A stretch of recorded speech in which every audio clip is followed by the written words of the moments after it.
All right, everybody, welcome back to House Gov Ops and Military Affairs. We are going to be doing a series of short introductions of bills that are new to us this morning for the back half of the morning. And we're starting with H 376, an act relating to review of orders placing the Vermont National Guard in federal active duty status. And I want to welcome the sponsor. So I'm going to introduce yourself and tell us about it. And then short change of plan because Representative McCann is co-sponsor of 806. That's fine. If you want to do 806 first, I'm all about it. So we'll look at 806, an act relating to the prohibition of book bans by public and school libraries. Okay. Thank you for your flexibility. So, So Representative McCann and I both independently put in bills and then decided to collaborate and marshal forces. Very briefly, this is driven by the increasing attempts to control material available in public and school libraries based on political or ideological grounds. And so this is an attempt, well, very quickly, any public or school library receiving grant money would need to have an acquisitions policy in place that protects the right to freedom of information, basically. And I may not be phrasing it as elegantly as some would. That is really, there's not an enforcement branch of this. The libraries affected would attest that they have such a policy in place. So it doesn't require the Department of Libraries to add a police wing. And that is very, and the same holds true for school libraries, but it specifically calls out that this does not affect base funding for school libraries. It's only additional grant money that would then require the school to have a policy at least as protective as this Department of Libraries policy in place. And so I have some prepared remarks. Thanks for allowing me to speak to you all today about H806. Censorship means suppression of ideas and information. Book banning is the most widespread form of censorship in the United States, with children's literature being the primary target. The American Library Association reported a record-breaking number of attempts to ban books in 2022, up 38% from the previous year, supercharged by punitive state laws and local and national coordinated pressure campaigns. Prior to the rise in bans, white male youth were already more likely to see themselves depicted in children's books than their peers. Books can change outcomes for students when they see people who look like them represented. While books have stood in the crossfire of political battles throughout history, today's most banned books address issues related to race, gender identity, and sexuality. Librarians and their fellow educators take great care to select material that is age appropriate, meets professional standards, and furthers students' education. As an educator myself, I could not support anything other than providing students with an honest history of where we've been and how we got there, to make compassionate, informed decisions about where we go next. Banning books flies in the face of what education is all about, teaching our children to think for themselves. This bill aims to protect access to reading materials that celebrate diversity, speak truth to power, and cultivate dreams. And if I may, I have some quotes from Vermont NEA, a couple of librarians, and also the sponsor of the bill in Illinois, where this became law first. At a time when other states are actively banning books and preventing their citizens from exploring the world through their public schools and public libraries, it's refreshing but not surprising that lawmakers in Vermont could take steps to ensure our libraries remain free from political interference. Vermont has always placed a high priority on freedom and learning, and these two bills, H806 and H807, will go a long way in preserving the integrity of our school and public libraries. That's from Don Tinney, president of Vermont NEA. School libraries play a crucial role in our education system, offering students both a mirror and a window into our complex, diverse society. As trained professionals, school librarians curate collections of resources that cater to the needs of all patrons in a time when educators are already overwhelmed with various responsibilities. It's essential that they are not burdened with the task of constantly justifying their professional decisions. Therefore, it is most welcome for our legislators to prioritize the protection of school libraries and prevent unnecessary interferences that may hinder students' access to valuable learning materials. That's from Allie, who's a librarian at both Doty and Rumney Elementary Schools nearby. All students have different hopes, dreams, fears, and interests. Many students depend on libraries and books to see their unique reality reflected in the world. They also depend on books to show them what it means to be human and to gain empathy and understanding for those who are different. Books can be essential in teaching us about our world. That's from Amy, librarian at Berlin Elementary. And last, this quote is from State Representative Ann Stava Murray from Illinois. The free exchange of ideas from diverse perspectives is fundamental to democracy and to a free society. Reading allows the spread of ideas, of knowledge, of competing perspectives, of culture and tradition, and of diverse points of view.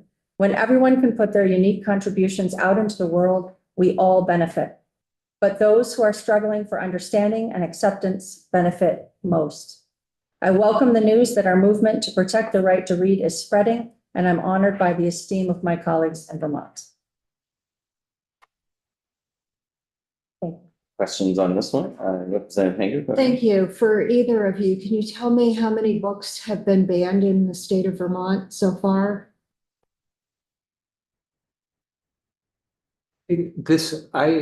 My interest in this is more of a preventative, getting out ahead of it. So I'm not aware of any that have been successfully banned, but I don't believe that it's a solution in search of a problem. I think it's a timely intervention. Thank you. Seems straightforward. If I understand it right, the idea is to have an acquisitions policy, and that the kind of stick, if you will, is that it would be conditional on getting any state administered grants. So the library would at least have to say we have an acceptable acquisitions policy. And the policy would have to be at least as protective as the Department of Library policy. But yes, you have it there in a nutshell. Thank you for bringing that to us. And so Representative McCain, I'll let you go. Thank you for joining us. And so Representative Chestnut Tangerman, so the other bill that we asked you to give us the introduction on is H 376. And H 376 has a long history. I would like to introduce former Representative Mike Fisher, who originally introduced this bill, which gives you an idea of the timeline involved. This came about during the Iraq War, but is still relevant today. And it really focuses on two distinctions. The first one being that the Vermont National Guard is a state entity, but there is in the Constitution the federal powers it can be federalized in times of war. And that's a given. However, it has been federalized often when we don't have a clear declaration of war. Congress has not either declared war, or there has been a authorization for use of military force, which is somewhat ambiguous. But the result of that is that not just Vermont, but around the country, National Guard units are deployed overseas, Iraq, Afghanistan, Kuwait, multiple tours of duty. And which is not, in my mind and many, is not clearly following the federalization of state National Guards. And is not necessarily what our local neighbors and friends signed up for. They often have signed up for the idea of helping here at home, both military reserve, but also natural disasters, but not necessarily multiple deployments overseas and the trauma that that inflicts both on soldiers and their families. It can inflict. So what this bill does is ask that the governor authorize overseas federalizing the use of the National Guard if there is not a clear declaration of war. If the constitutional status is not clear, then the governor, as local commander-in-chief, would need to authorize the use of the National Guard. And that is it in a nutshell.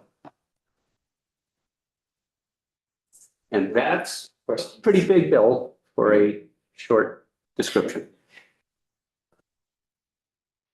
Sure, it's a big impact with many nuances, and for such a short bill, I saw a couple of hands there. Representative Hango, did you want to ask? Yes, thank you.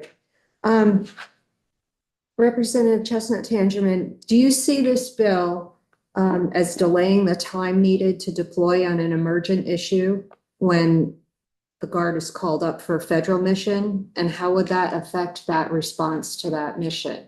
Because if it has to go through the governor and be evaluated for constitutionality, and it's something like, for instance, the 9/11 mission, our Guard was the very first presence in the airspace over New York City during 9/11.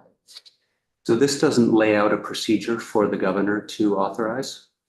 It doesn't necessarily have to be delaying in an emergency situation.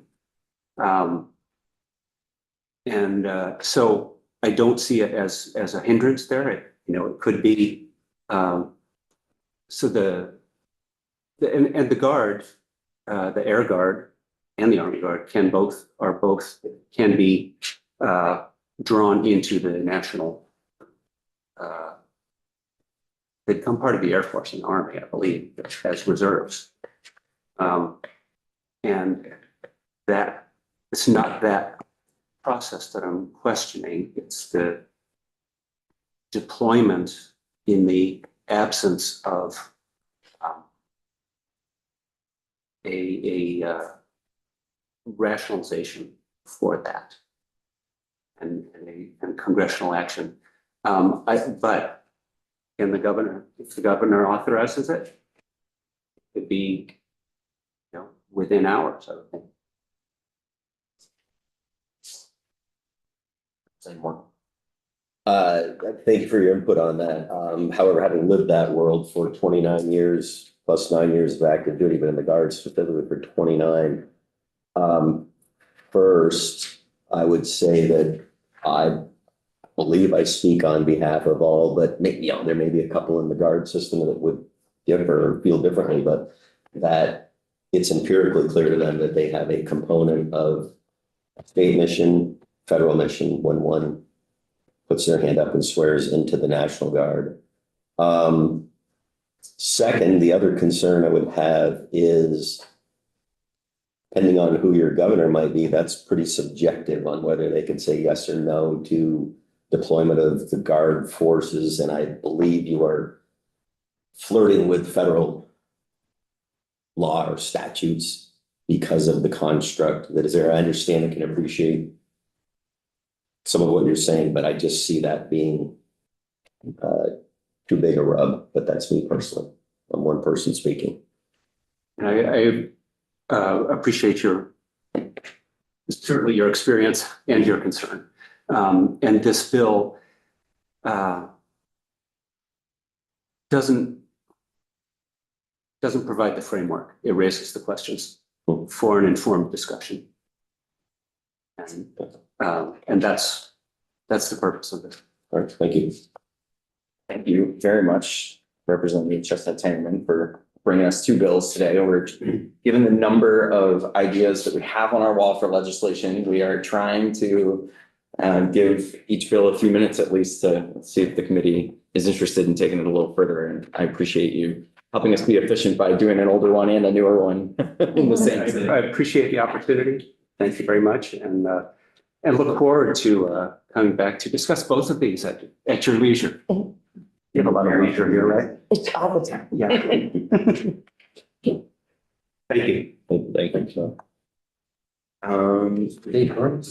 So our next bill speed dating contestant is Representative Samus. Are you ready to go? Right here. All right. Would you like to take the hot seat, sir? I can do that. All right, so I have good news. I have handouts for everybody. Nice. I have handouts. I made sure to put them in separate folders too for everyone. Incredible. We typically only take things digitally in this committee. Are they things that you could share with us? Digitally? Yes, I can. I think if you've got them and they're all printed up for handout, we'll take them. Yeah, no worries. No worries. Which one would you like to start with? The Vermont Republican Emancipation Day or Defend the Guard? Yeah, we've got H316, the Emancipation Day bills. Perfect. So I will Listed first, so. pass this around.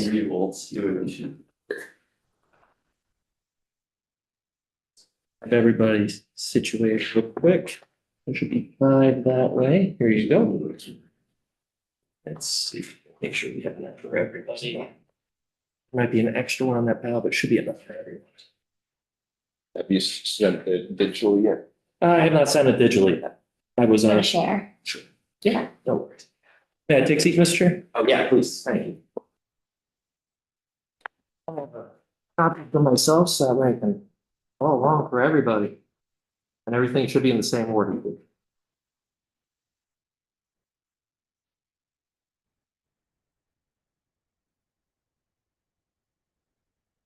Everybody's good there, so I'll give these back to you after. Extras are a good thing.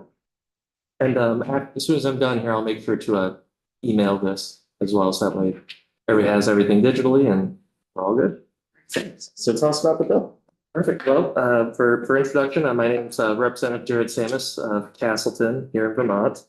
And today I am introducing H316. So this is actually quite a simple bill. So this bill would establish the date of July 2nd as a state holiday, which in the bill is proposed as Vermont Republican Emancipation Day. Now, the significance of this particular date is it is the date in 1777 that the state of Vermont formally declared itself the Republic of Vermont when it was originally New Connecticut. And July 2nd, 1777, it decided on the name and moved forward with it, and we became the Republic of Vermont. And we were officially a republic from 1777 until 1791 when we were entered into the Union. And the other significance of this date as well, too, is that same day, the founders of the Republic of Vermont also officially banned slavery within the bounds of the entire republic. So we're talking about a time period where in 1776, the United States just was getting off its feet and was still trying to figure out its own roots. We still had the Continental Congress. We still had the war going on with Great Britain at the time. But in the midst of all this going on, the early founders of Vermont viewed the moral wrongs of slavery and officially outlawed it within our boundaries over 100 years before the Civil War, almost 100 years before the Civil War broke out.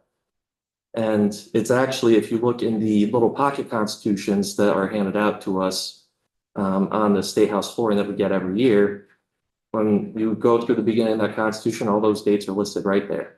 So the purpose of this bill, especially with the recent acknowledgement of Juneteenth on the national level, commemorating the end of the last slavery in Texas, I think is equally as important for us to commemorate the freedom that early abolitionists worked for during a time when it wasn't even on the radar. And to be honest, they don't even teach this in history class, which I think they should.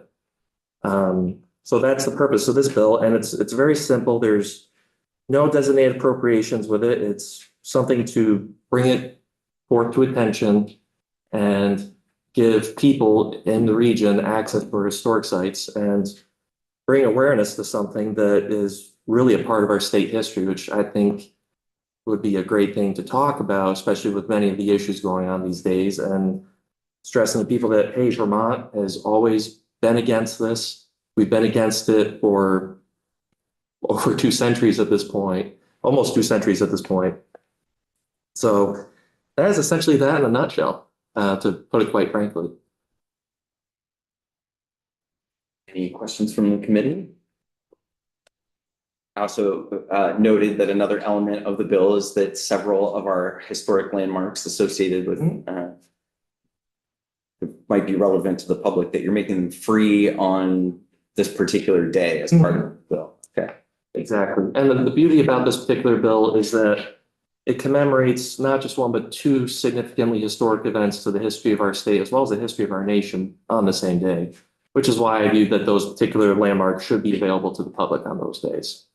And as much as I love 4th of July, Vermont was working on that same ground too, under the spirit of independence on the 4th of July. Then they said, hey, you know what? Even though New York's giving us issues right now and won't let us become part of the Union, we'll just become our own country. And then eventually we became the 14th star in the Union banner. Then Byron. I'm just looking at section 2 right here. Did you have any idea what the fiscal impact may be on the holiday or the holiday? I do not have an initial estimate. I figured that something appropriations would be more qualified for.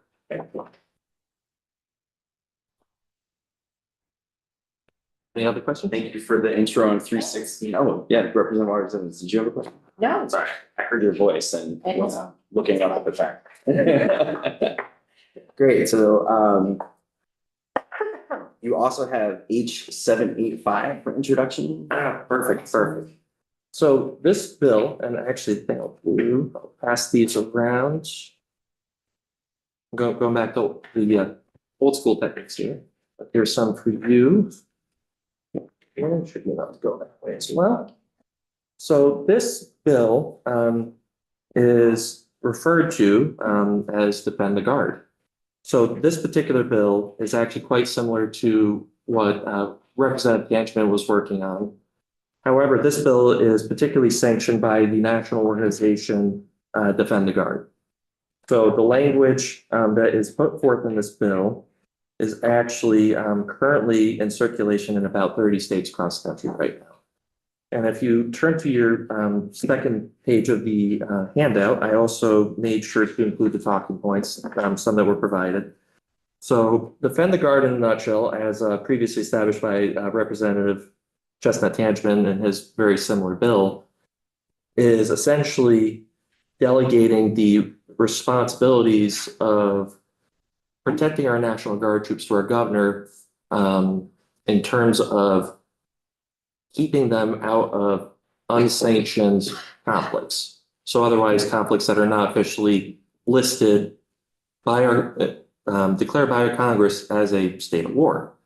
So if you actually look at, let's see, actually at the section right here, apologies, might be a little slow. Second page 2 of the bill as introduced, the enumerated powers are listed under Articles 1, Section 8, Clause 15 of the United States Constitution. Congress, which may call the militia to execute the laws of the Union, suppress insurrections, and repel invasions. However, one of the issues that's been going on, particularly with recent conflicts over the past several decades, is National Guard troops being called up for conflicts that have not actually been officially sanctioned under Congress as a declaration of war. The one thing I will say about this particular bill, even though it's quite similar to Representative Chestnut Tangeman, it does specifically enumerate that the bill, as pursuant Article 1, Section 8, Clause 15 of the United States Constitution, the National Guard can still be called up without a declaration of war for military invasion of the United States. So situations such as 9/11, as previously discussed in the other bill, an insurrection or to execute laws of the United States, provided the laws were enacted consistent with provisions of the United States Constitution.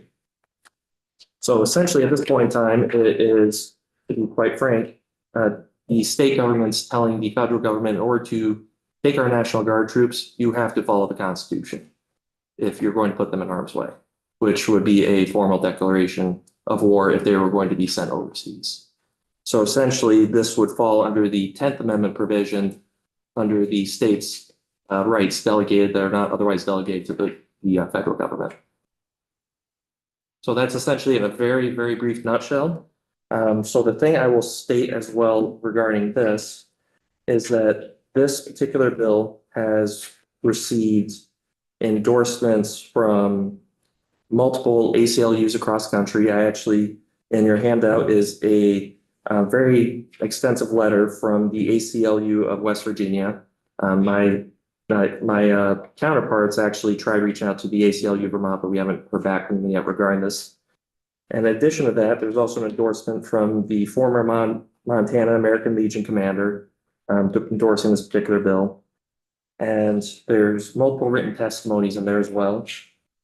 And last but not least, in the back, there's also an article discussing about Maine's progress, our neighbor up north, how they might be the first state in the union to enact the Defend the Guard, which, as much as I appreciate our work with our neighbors up north, I would be excited if we could beat them to the punch on it.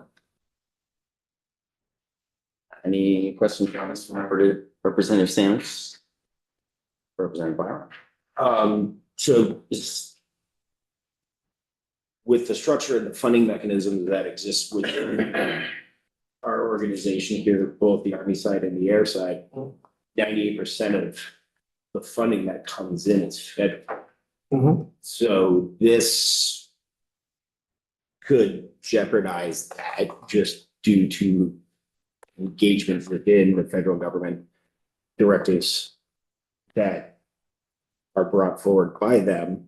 So how would you envision backfilling those payroll needs, infrastructure needs, et cetera? Or would you envision actually just disbanding aspects of their mission? Well, at that point in time, as enumerated in the bill, that power would ultimately lie with the governor. And the governor would be the authority to say, hey, you know what? We're okay with this. We can move forward with this. And if he chooses not to, then that ultimately becomes the choice of the governor at that point. Mission by mission? Or is that what you're saying? At this point in time, if there is a situation where we're sending troops overseas into armed conflict without an actual declaration of war, the bill as stated would fall to the governor to make that choice. So I understand what you're saying there. I'm talking about how the annual funding is coming. How the annual funding is? Infrastructure. 98% of that is federal dollars. It should not affect infrastructure at all. So I think for the purpose of these bill introductions, I don't want to get into debates with the sponsors. But So I mean, I would be more than happy to bring in folks that can speak even more extensively on this bill, because I actually had about 15 people that wanted to testify on this bill for this bill. So if you have any questions, feel free to email them to me and we can meet again another time. I would be more than happy to have them testify on it. Because as stated previously, this bill is currently in circulation in over 30 different state governments right now and is making headway with multiple state governments, including up north. Representative Byron and Representative Boyd. Or sorry, Representative Hango. I've done that twice today. Where's my head at? No worries. I'm backing up just for that. Yes, Maybe I should be flattered. I don't know if this is an interrogation, so if it is, please stop me. But it's my understanding that the state of Vermont already has a state guard. It's a small contingent, but they are only for state missions. And that the National Guard actually has a dual role, that they are acting as part of a federal reserve of the branch of service that they represent, the Army or the Air. And that when the president or federal government is calling up the National Guard, they are calling up a Federal Reserve component of the Air Force or the Army. They're not calling up the state guard. So I just want clarification from you if that's also your understanding of how the intricacies of Title 32 and Title 10 work. So at this point in time, the National Guard, to the extent of my knowledge, is called up, can be called up by the federal government. However, under the War Powers Act, many folks, especially the creators of this bill, have spoken out against that because there have been situations where National Guard troops have been sent overseas without an actual declaration of war, so that would bring it into question. And I think that would be a question better reserved under further testimony with additional folks, especially folks that help support this organization. So just because the issue right now is that how do I put this? I would like to be able to present the bill, and unfortunately, I don't want to give any wrong answers either, especially while presenting the bill.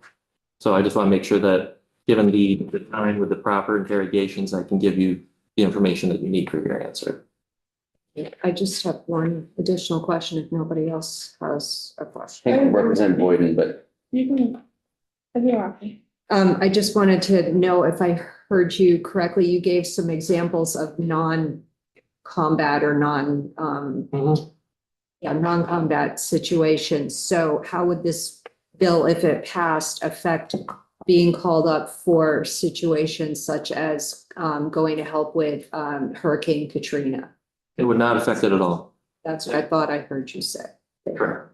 So, and for example, like our National Guard work with the folks in Macedonia and Austria and whatnot, anything that's peaceful, it would not affect it at all. Okay, the only thing I think I heard Representative Byram say to that is that without the federal dollars, which would come with the ability to be called up for any federal mission, we wouldn't have the infrastructure to back up our troops to be able to go to those locations on peaceful missions.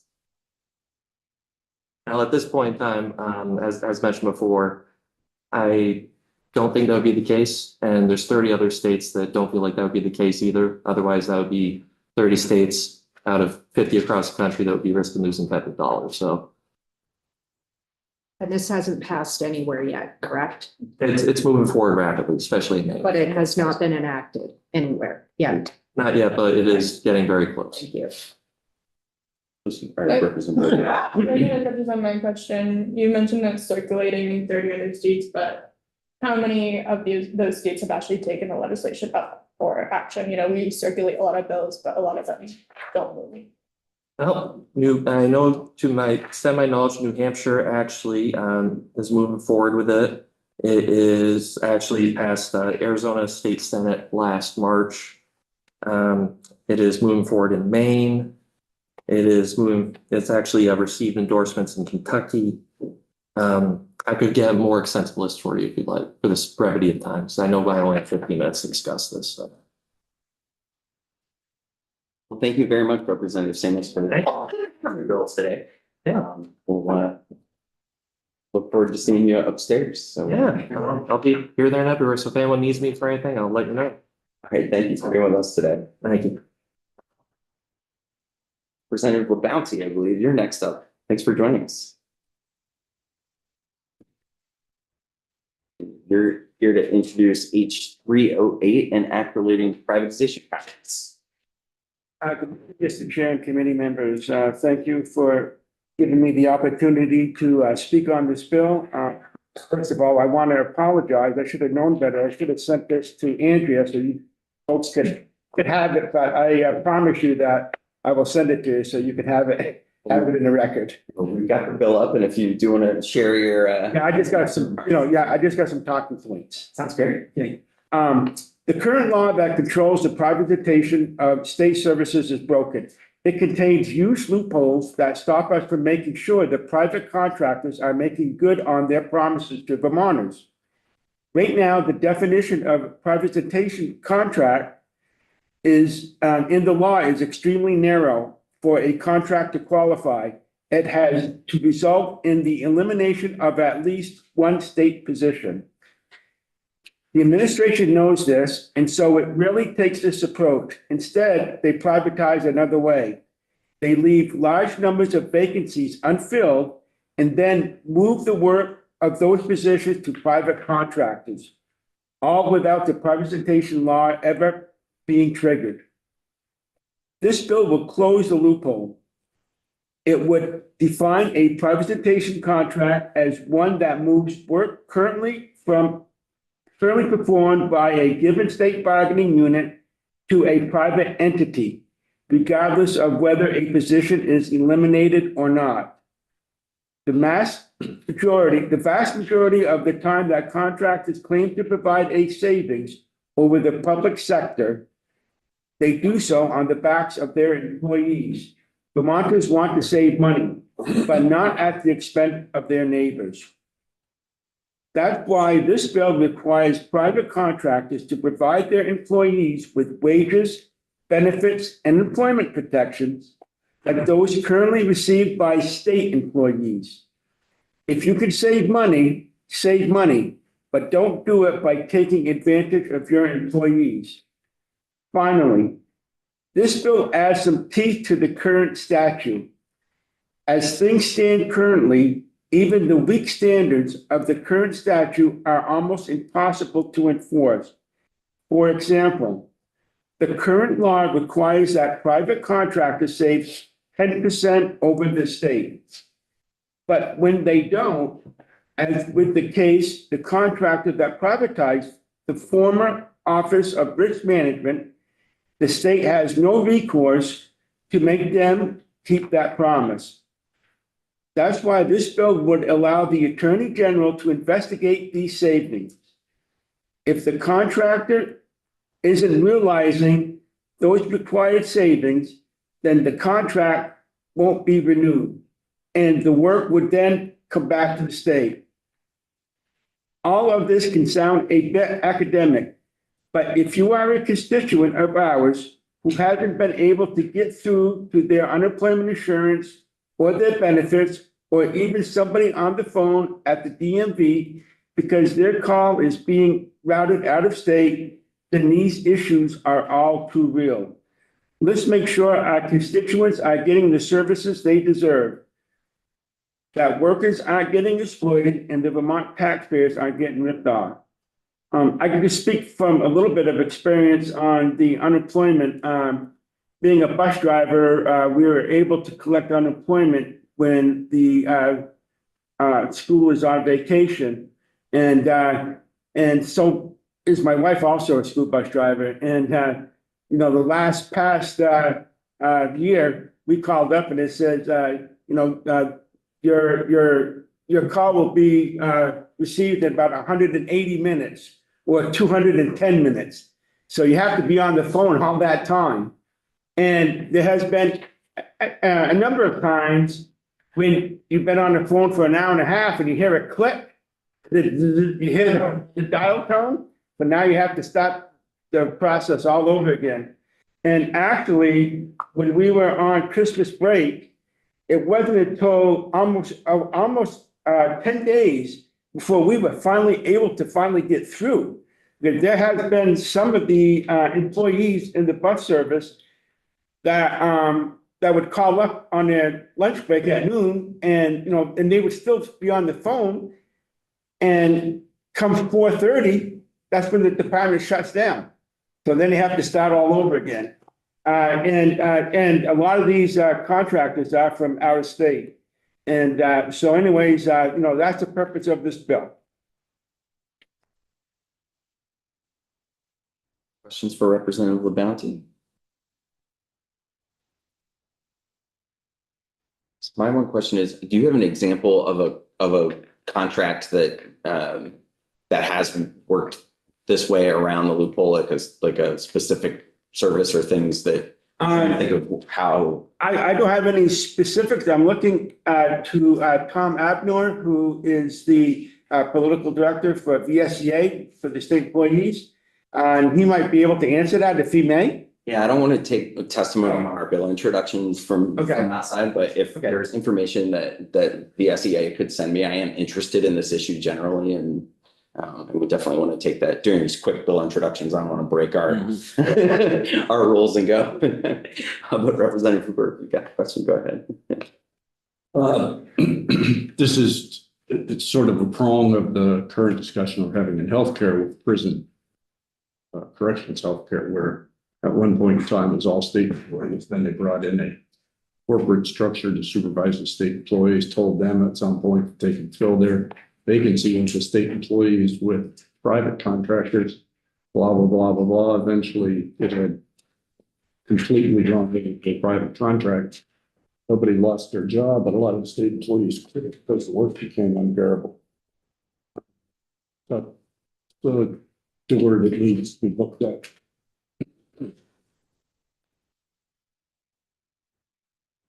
This for Representative Bounty. Thank you very much. Thank you for your time. Appreciate it. Giving us the quick news on that.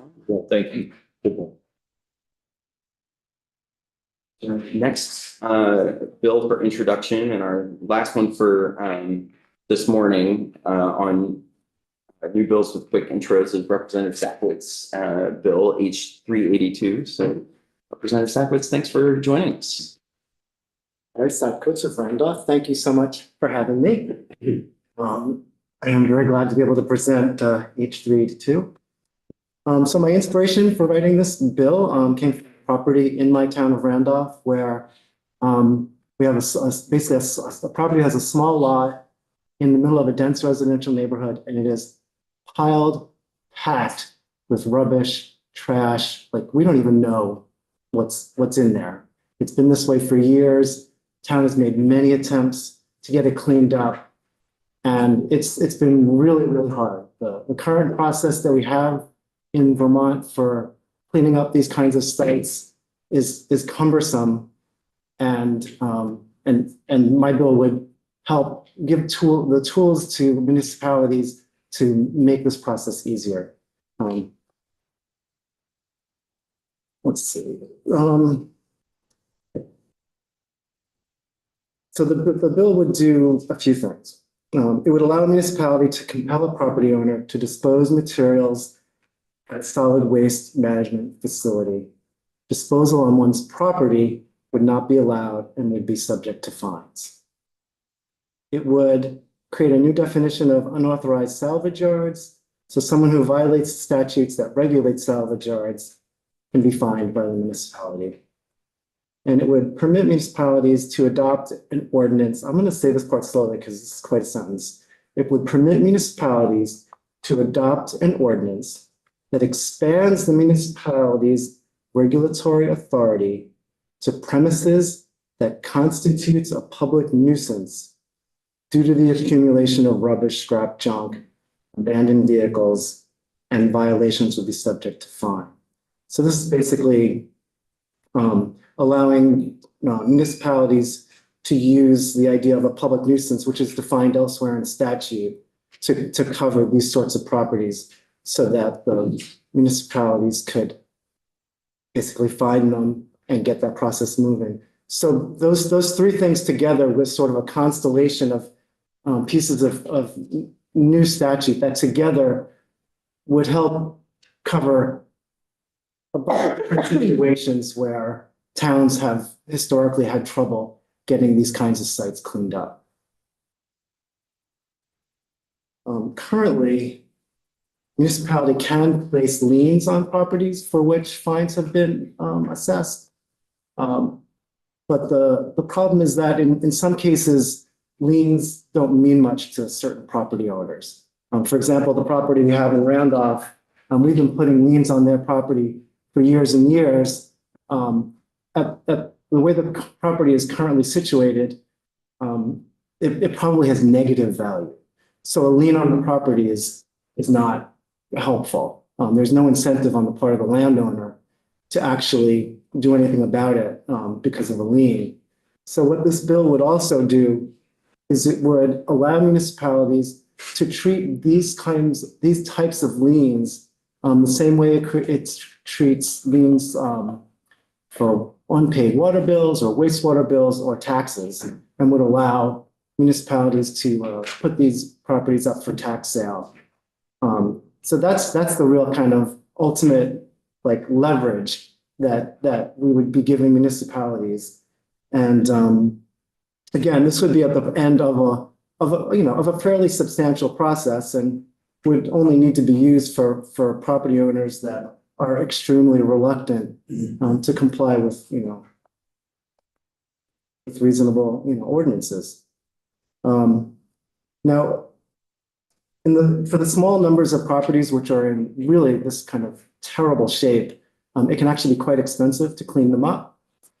And so if a property were to go to tax sale and were taken over by the municipality, who would then be responsible for cleaning such a property, the Department of Environmental Conservation has suggested that I include an appropriation in this bill of $250,000 to assist municipalities in their cleanup costs.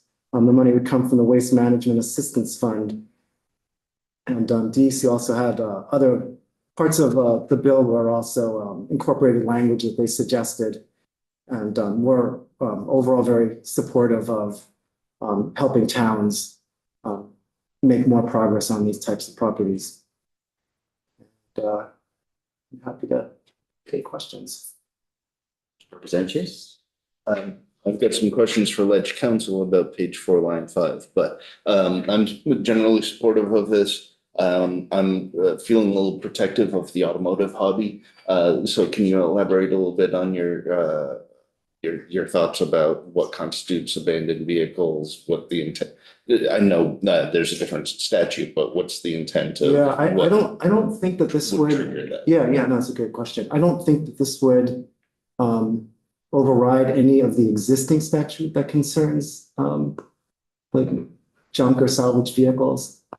So, but yeah, I mean, I would certainly support being considerate of folks who have vehicles in their property that they're actively, using for projects and things like that. 46 Chevy was abandoned for several years. Yeah, I forget what the numbers are, but I think that according to current statute, I think you can keep like 4 unused vehicles, vehicles that are currently, but is it 5? Might be.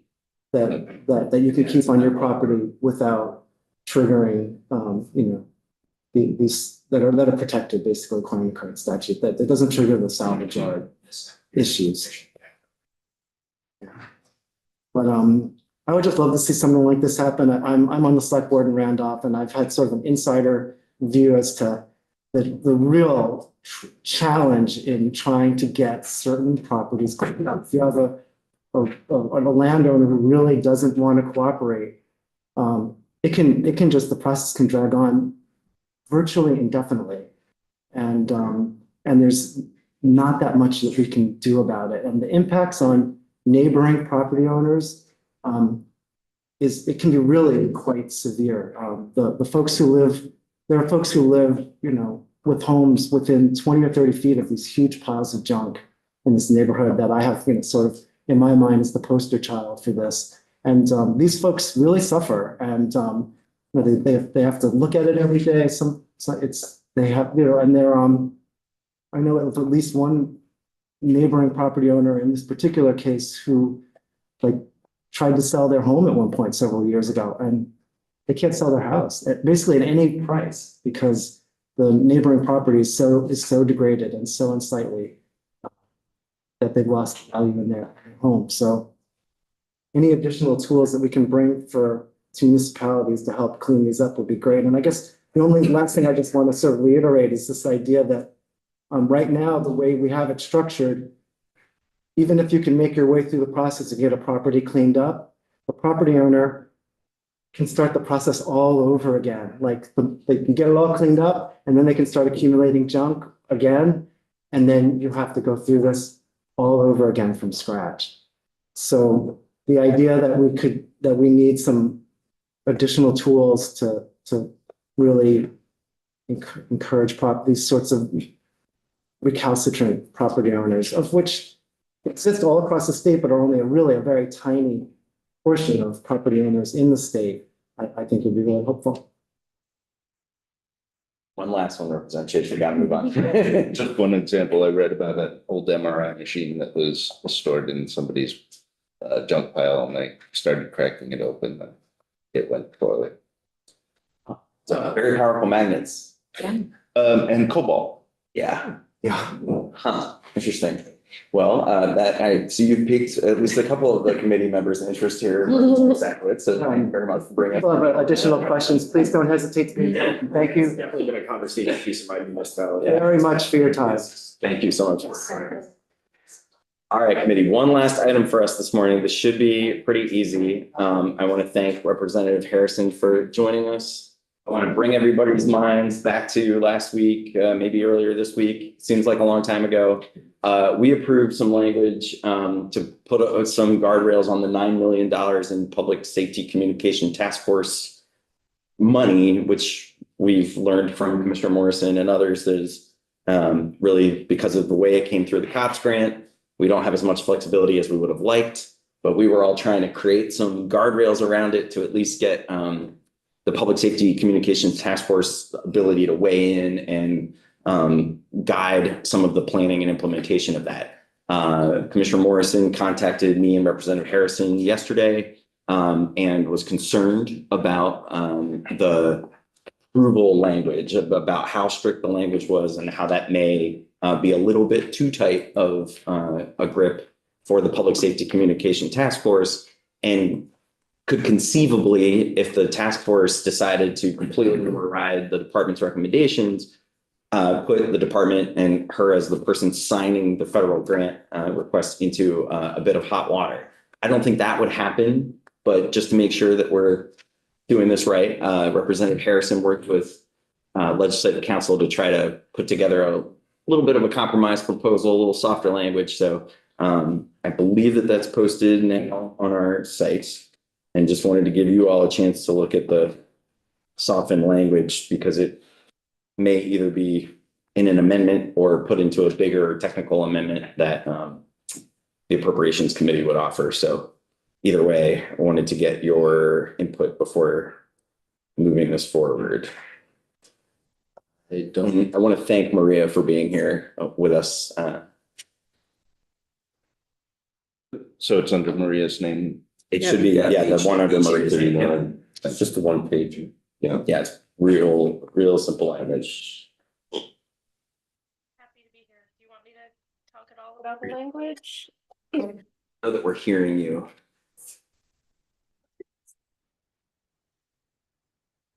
How about now? Can you hear me now? Thank you. Okay, sorry about that. Maria Royal with Legislative Council. And do you want me to just talk a little bit more specifically about the language change or? Yeah, if you could just tell us exactly what we're looking at here from the language perspective, that'd be great. Yep. So this committee, as the chair explained, you approve some language, trying to ensure that the state appropriation and the federal grant for public safety communications is spent in a coordinated, complementary manner.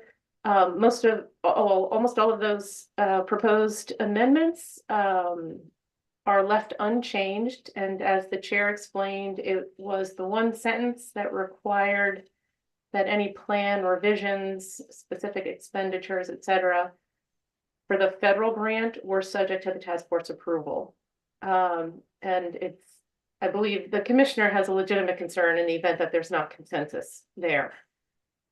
So the proposal is to just strike out that one sentence requiring the task force approval, and instead, as you can see on the amendment, the sentence would read, the commissioner shall solicit recommendations from the task force regarding the plan, including any revisions to the plan, the implementation schedule, and specific expenditures. Any questions for Maria? It seems pretty straightforward. So we're not requiring approval because we probably can't. But I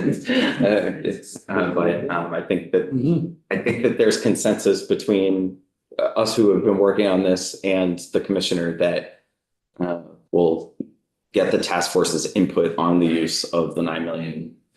And I hope that this makes that clear in BA language. Representative Rowicki, go ahead. Maria, I think you have actually found and achieved a simple little bill.